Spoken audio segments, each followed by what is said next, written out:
Let's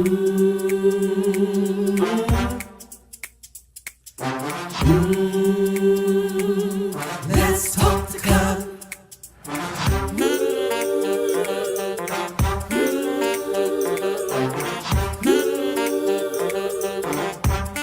One more thing, like, subscribe and share. Come on, let's talk to God. Woo!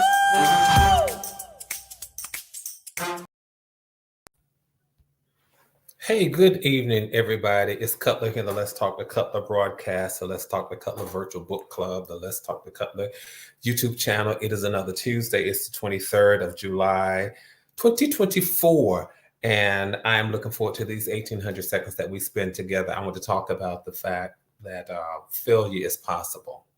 Now, I want to talk about it in a different perspective, and I'll tell you, because a lot of times we get trapped and we get ensnared by the fact that we made mistakes, the fact that things didn't go as well as we want them to, the fact that it didn't happen quite like I wanted, it didn't unfold like I wanted, all those sorts of things. And sometimes we become prisoners of our own failures. And sometimes we allow people to make us prisoners of things that did not go right. I'll talk about that in just a moment. So you got a little heads up in terms of what I'm going to chit chat about this evening. Now, if you're wondering, what is this guy talking about? Who I see here? For those of you who just catch me for the very first time, this platform is about motivation. It's about inspiration. It's always an opportunity for me to try to challenge us to show up our best selves, even in the worst of situations. Again, just making sure that as life is unfolding, look at your words out.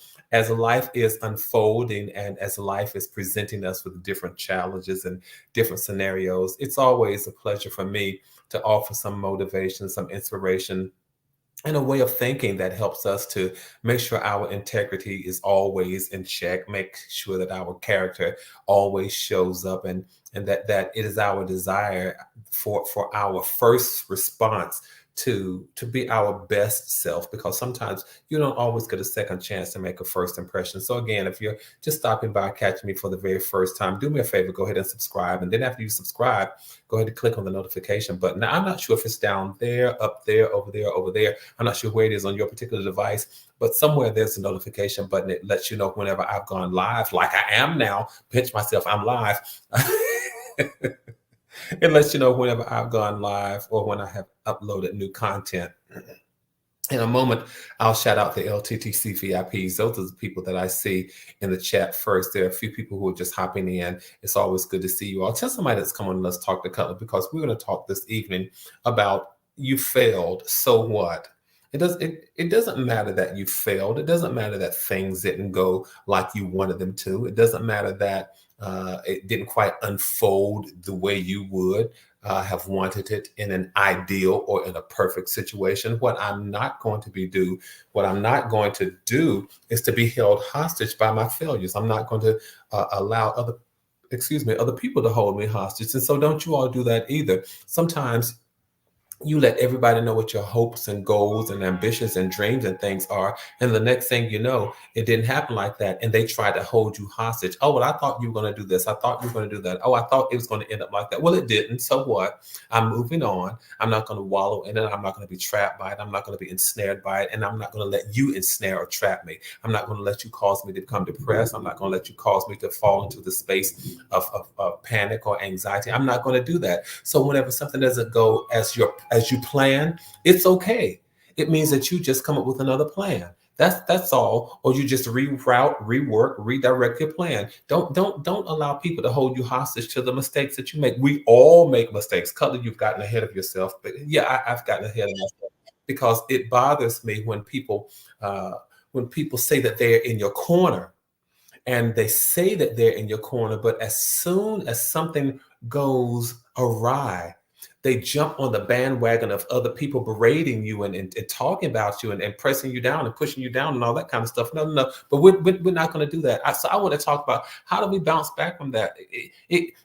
Failure was not an option that we put on the table. So when people say failure is not an option, it simply means that failure is not an option that we put on the table. Failure is a possibility. And in some cases, when we see things going a certain way, it becomes a probability, but it's not an option that you initially put on the table. So I know exactly what that saying means. Failure is not an option that I place on the table, but understand that failure can happen. And so sometimes when we see failure happening or we see our plans going awry, we just may need to redefine what failure looks like and redefine what failure means in certain contexts. All right, let me just shout out the LTTC VIP so I can keep on going. I want to say thank you actually to all of you who are in the chat. Those of you who've come in, you've said hello, good evening to everybody. But the top three people, the first three people that I see in the chat are Annie Bone, Annie Cutler, Hattie Bone, and Marissa. It's so good to see all of you. Let's jump into this conversation, and I want you all to talk to me. How many times have we failed in our lives? How do we deal with the failure when it happens?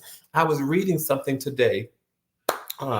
And probably this is what sparked this whole conversation about failure. One of the affirmations or quotes I was reading earlier today, it says something like this. Well, not something like this. This is what it says. The pain you feel today is the strength you feel tomorrow. For every challenge encountered, there is opportunity for growth. Our greatest glory is not in never failing, but in rising every time we fall. Just one small positive thought in the morning can change your whole day. And the piece that really jumped out at me, you all, is this one. Our greatest glory is not in never failing, but in rising every time we fall. What do you all think about that? I love the fact that I might fall, I might fail, and my glory is not necessarily in the falling. My glory is not necessarily in the failing, but my glory is in the fact that I rise every time I fall. So I want to encourage you all, when you fall, it may happen, it's going to happen, but don't get so caught up on the fact that you fail or that there was a fall in your life.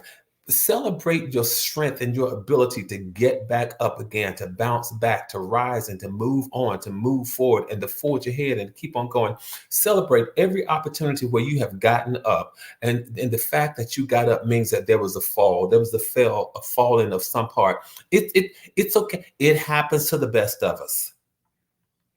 But celebrate your ability, your strength, your tenacity, your desire. Celebrate your intestinal fortitude. Celebrate all of that. Celebrate the ability to get up and keep on going. That quote really, really resonated with me. It really did. Another one that I read this morning said, you're braver than you believe, and you're stronger than you sing, and you're smarter than you think. So, I really take these affirmations and these quotes to heart. You are braver than you believe. A lot of times when we fall, it takes courage to get up. It takes strength to get up. It takes some kind of intellect, some rationale to say, you know what, I can get up. Let me tell myself to get up. So now I'm getting up and I'm going to keep on going. So guess what? You fail. So what? There was a fall in your life, but learn how to bounce back. Be kind to yourself, love yourself, and bounce back and keep right on going. Because the moment and the place and the space where you fail or you have fallen, another quote says, this is what you're going through. It's not who you are. That place where you fail was just a place where you were. It doesn't define who you are. Your failure does not define, it's something that happened to you. It does not define who you are. And let that resonate with you. If it's not for you, then take it and give it to somebody else. Because as we're again moving into the second half of the year, and we're saying, hey, I accomplished everything that I want. Maybe we know some people who didn't accomplish everything they want, and they're considering the first half of the year failure. So what? If you consider yourself as having failed in some of the things that you do, it's okay. Keep on going. Doesn't necessarily make you a failure. Just because I failed, that doesn't make me a failure. It means that I have an opportunity to get up, an opportunity to try it and just try again and keep going. I just want to encourage somebody this evening, because I know people will hold you hostage to your faults and your fumbles and your foibles and your failures. They would try to hold you hostage to all of those things. And I just wanted to say those two words. So what? I'll be very transparent. In one portion of my career, I manage I'm responsible for over 125 people. And as such, my my organization is evaluated. And I always go for the highest marks in all categories. Well, in my last assessment, I did not get the highest mark in all categories, not all of them. I didn't get the highest mark in all of them. And I was a bit disappointed. And some of my colleagues were telling me, no, it's okay. It's okay. And I kept saying to myself, no, it's not okay because I did not get the highest mark in every category. And I was dismayed about that for a while. And because I am the top person on my team and in the organization, it made me feel like to some degree I failed. So I had to speak to myself and I had to talk to myself and I had to learn how to bounce back even from that failure in a work setting, in the workplace. Because a lot of times you're confronted with a challenge and you feel like did I make the wrong decision? Did I make the right decision? Did I miss a deadline? What happened? I mean, what's going on? And so can I tell y'all just in the workplace, and this is not even necessarily in my personal space, but even in the workplace, sometimes when failure takes place and you don't get everything, you don't get it quite like you want, you have to keep going. So in the workplace, what I did, you all, I had to give myself a deadline. I said, Cutler, give yourself an emotional deadline because you just can't wallow in your negative feelings. You have to give yourself an emotional deadline and say, you know what, let me just absorb this. Let me digest this failure for just a moment so that I can bounce back. So I told myself, this is how long you're going to deal with it. And then you're just going to file it away and you're going to keep going because it's not helpful for you. It's not helpful for the team. It's not helpful for anybody else. So you don't have to push your emotions to the side. You can deal with them. I gave myself some time. I said, okay, Cutler, take about a week to deal with this, and then you got to recalibrate. You got to bounce back. So in that workspace, and sometimes in your personal lives, you have to give yourself an emotional deadline. How long am I going to deal with this? I'm not going to deal with this forever. How long am I going to deal with? Let's say I did not lose weight I wanted yet, but I'm still working. And that's what you do, McDonald. You just got to keep working on it. Sometimes we set deadlines, and by the time that due date comes, what we wanted does not manifest, and we say, you know what, I failed. Well, you know what? In some instances, it's not that you fail. You just recalibrate and redefine failure.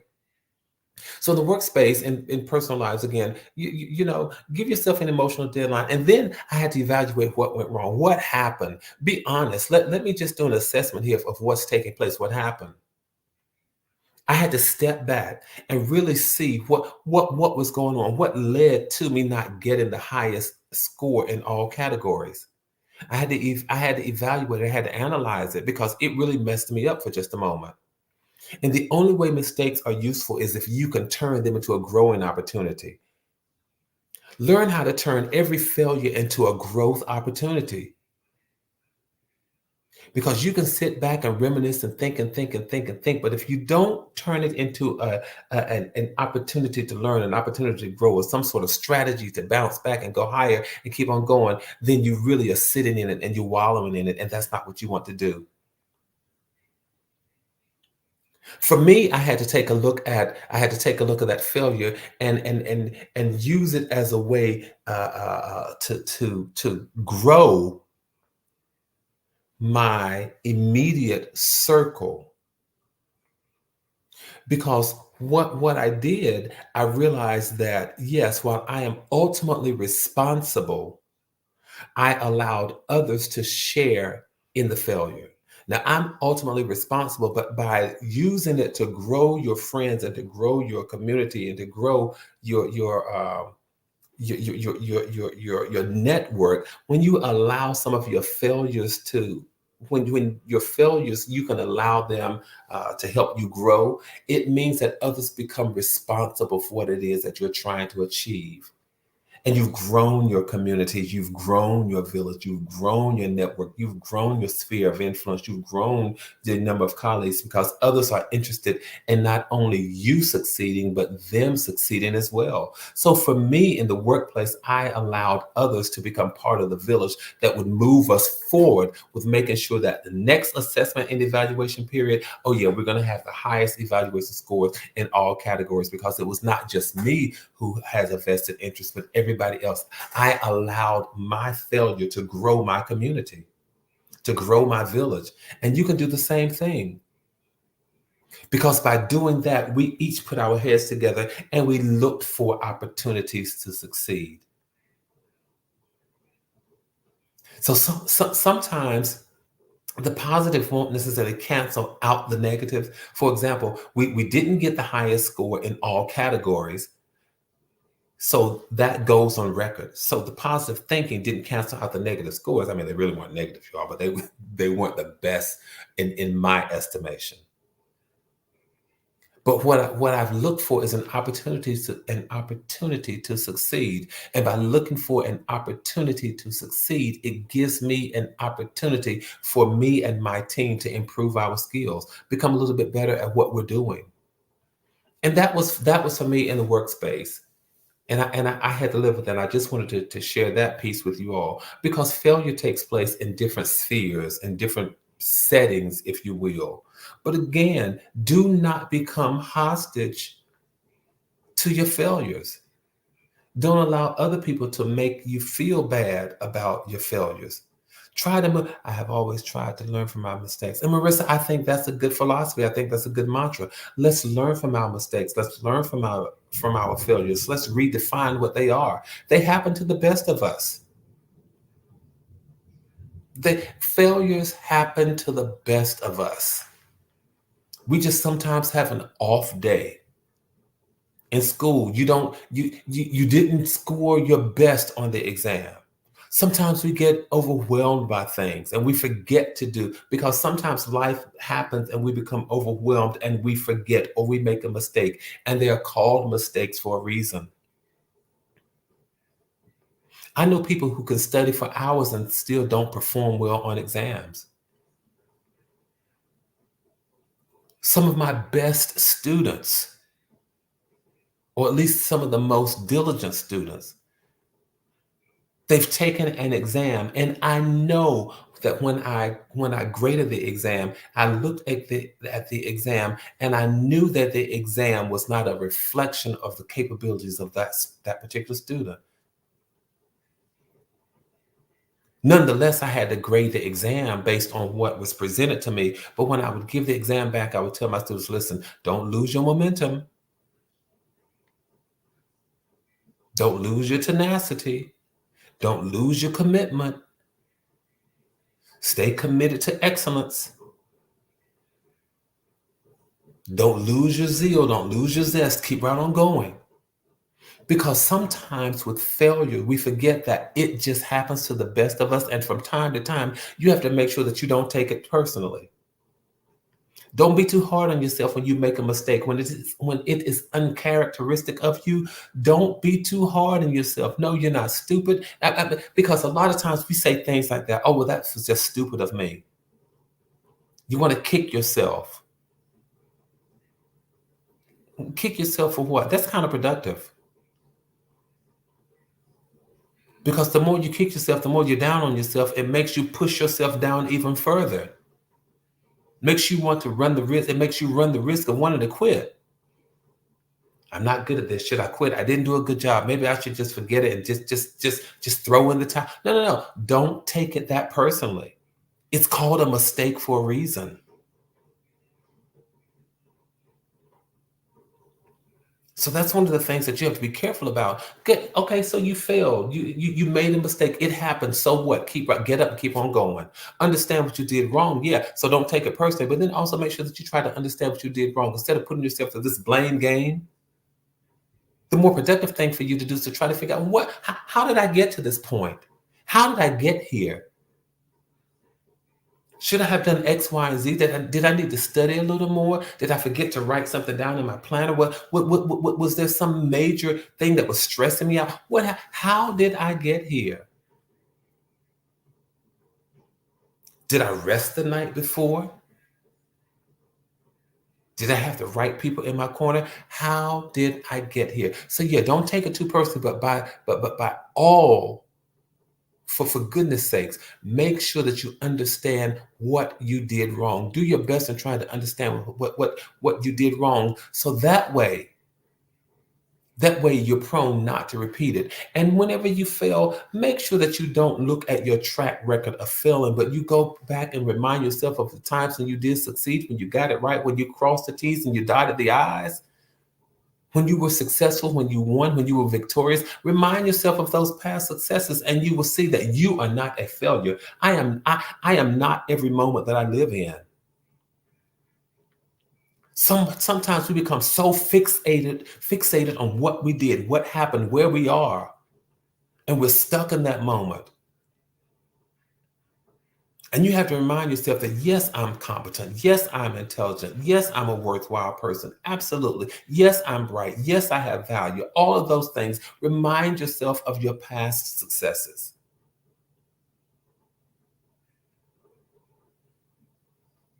And that is one reason why I say always take the time to celebrate your wins. So from time to time, write down your little wins, as we call them. They may not be big wins to you, but write them down so that you can celebrate them. Celebrate them. Why, Cutler? Because in moments like this, when you feel that you have failed something, you can look back and say, yeah, but I got a whole lot of wins behind me. Let me get back in my groove. Let me start vibing like I know I vibe. Let me give myself some space to get back here and work this thing out. And after you say, you know what, here are some past successes, let me see what worked for me.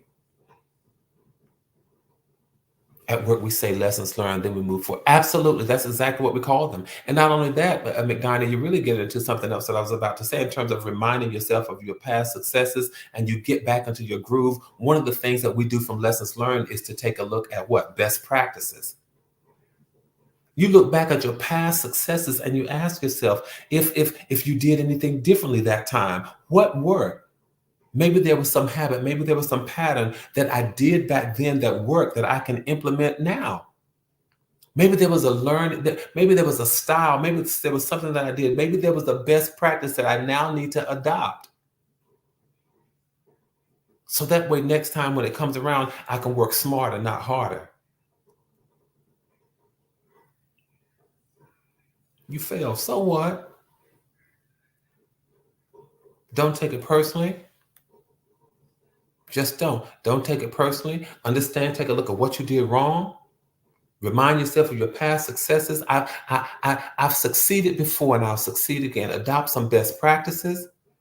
And then one of the things that I want us to make sure that we are, that our ego doesn't get in the way, don't be afraid to ask for help. I say to all of my students, do not be afraid to ask for help. You can ask me, you can ask a classmate, you can ask a tutor, you can ask another professor. Don't be afraid to ask for help. Y'all are saying, Cutler, how many jobs do you have? But don't be afraid to ask for help. If you're worried about failing the next exam, ask the professor, what can I do to make sure that I don't end up with a grade like this? Ask another student, ask a friend, ask a colleague. Ask somebody in your space. That's what I'm saying. It doesn't even have to be in academia. It doesn't have to be in a classroom, just in life, period. There are people in your space, in your circle, in your community, in your village that you can ask them, how would you approach this? What works for you? Have you ever encountered something like this? If so, what did you do? Don't be afraid to ask for help. No man or woman is an island unto himself or herself. Because I want to remind you, failing is not the worst part. Oh, wow. Failing is not the worst part. You know what the worst part is? The worst part would be the worst part would be that you didn't try at all. Nobody sets out to fail. Nobody sets out to fail. Yet it pierces, it stings, but it's just a moment. And how you respond, you all have heard me say this a lot of times, how you respond makes the difference. Because how you respond can enable and empower you to rise, can enable you to overcome. It can enable you and empower you to move beyond. It can empower you to strategize. I agree, Marissa. Reflect on the experience. Sit in it for a while and learn. What did I do? And then trust that you will have an opportunity to make it up. Some mistakes are permanent. They are. Let's just be honest. Some mistakes are permanent, and you may not necessarily get a do-over. But for those moments when life has been gracious and life has been kind enough to extend an opportunity, make sure that you're ready for the next opportunity when it comes around. You might bomb on the test this go round. But if life is kind and gracious and it comes around again, you say to yourself, I'm going to be ready for you when I see you coming again. Next go round, it's not going to turn out like this. I promise you all the next go round, when it's time for my team to be evaluated, it's not going to look like it did this go round. It definitely will not. In those areas where I didn't get the highest rating, I will next time. And you have to stand in confidence. You have to stand in certainty. And you have to stand with a positive outlook, an optimistic outlook about how with the strategy that you're going to use to tackle it the next time. I think the biggest part for me, you all, is just to make sure that you don't get stuck. That's it. I just don't want anybody to get stuck, and I don't want any of you to allow other people to cause you to feel stuck. Sometimes you need to be able to look people straight in the eye when they become, it's just in me, here I go. Sometimes people can be the accuser of the brethren and the sisters. They want to point out what you did wrong, point out what you didn't do right, point out what went wrong, point out how it could have been better. They just want to point out all the negatives. So I empower you to look at them and say, yep, I failed, so what? You keep living, you will have multiple failures in your life as well. Everything is not going to go right. And if people start telling you that everything went right in their lives, don't trust them. Turn and walk the other way. Nobody is going to have a perfect record every time. If people suggest to you that their record is beyond reproach every time, no failures at all in their resume, don't believe them. Turn and walk the other way. Get some genuine people in your village and in your community, because that person who tells you that everything has always gone right in his or her life has most likely lied. And if you don't have people in your life who can be honest and transparent to the point that they are able to lift you out of that because of their transparency, I might suggest that you take a look at getting some other people in your village and in your community. You failed, so what? Have the people who will encourage you. And then here's my challenge. Have people in your life who will encourage you in your moments of doubt, mistake, regret, and failure. And as you have those people in your life who will encourage you in your moments of doubt, mistake, regret, and failure, here is the challenge that I offer tonight. Make sure you be that to somebody else. Be the person who will encourage other people when they fall. Be the person who will strengthen other people when they're weak. Be the person who will motivate other people when they are down. Be the person who will inspire other people when they are confused. Be the person who will help other people when they are hopeless. Be the person who will be certainty for people when they are in doubt. That is the person that we need to be. Get up and keep right on going. Don't lose sleep. Don't lose your life. Don't lose your hope. Get up and keep going. You have to empower yourself to say, you know what? I failed, so what? As others are saying it to you, be able to say it to somebody else. May I say thank you all so very much. Thank you so very much for what we do. Let's keep doing what we do, you all. Let's keep building community. Let's keep maintaining connectivity. Make sure that you keep your heads up, keep your hopes up, particularly in moments of failure and in moments where it looks like we're dealing with doubts and shakiness and mistakes and all the kinds of things. Keep your head up and keep your hopes up. Stay safe and stay sane. Don't let people run you crazy. And don't you run anybody else crazy. Please know that from my heart to yours, there is and always will be so much love. I'm so thankful that you all have allowed me to come into whatever space you've allowed me to come into. Do me a favor and tell somebody until next Tuesday when we spend these 1,800 seconds together, tell somebody, come on and let's talk. Because the man is just trying to help save somebody's life. I'll see you the next time I see you all. Take care. Looks like we have a first-time guest, Desir Dis. Thank you for joining us. Join us next Tuesday at the same time. You all take care.